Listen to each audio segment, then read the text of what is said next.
La jalousie entre frères et sœurs, c'est la présence de la sorcellerie.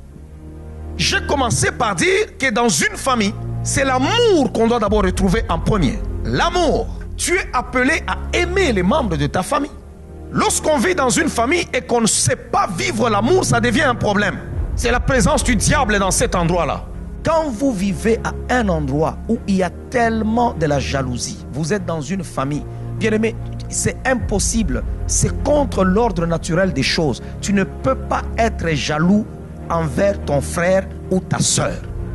Lorsque vous êtes né dans une même famille, vous avez votre père ou votre mère, vous avez grandi dans une même famille, dans une même maison.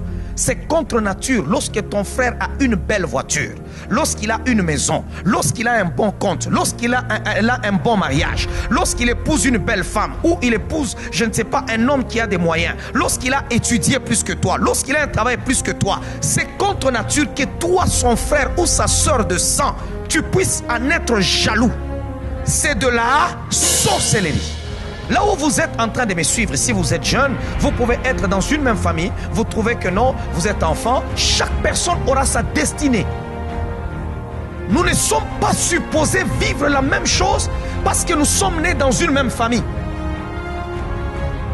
L'autre peut être médecin, l'autre peut être musicien, l'autre peut être avocat, l'autre peut être pasteur, l'autre peut être je ne sais pas quoi. Et chacun doit être dans la joie pour ce qu'il réalise dans la vie.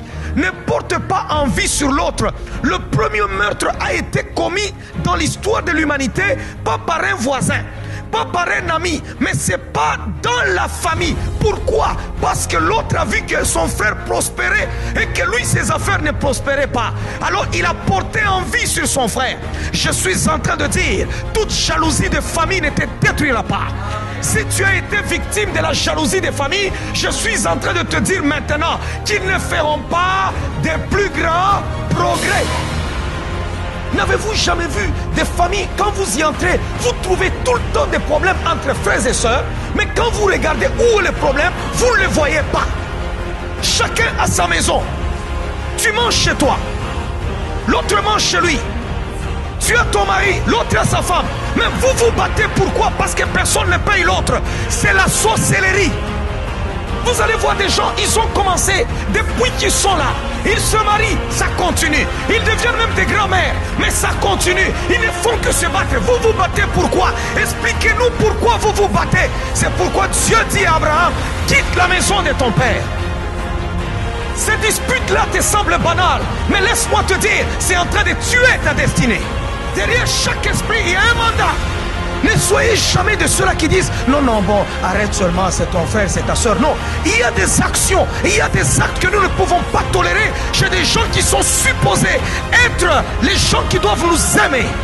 On peut te tuer par un étranger, on peut te tuer par je ne sais pas quelqu'un que tu as croisé, mais ta soeur, ton frère n'est pas supposé te tuer. C'est contre nature. Il est supposé te protéger parce que dans la famille on se protège, dans la famille on ne se livre pas, dans la famille on ne se détruit pas, dans la famille on ne s'ensorcelle pas, dans la famille on ne se tue pas. Ne fais pas semblant sur l'histoire de ta famille. Pendant que je suis en train de parler, regarde ta famille. Et tu vas découvrir des choses ce soir. Alléluia.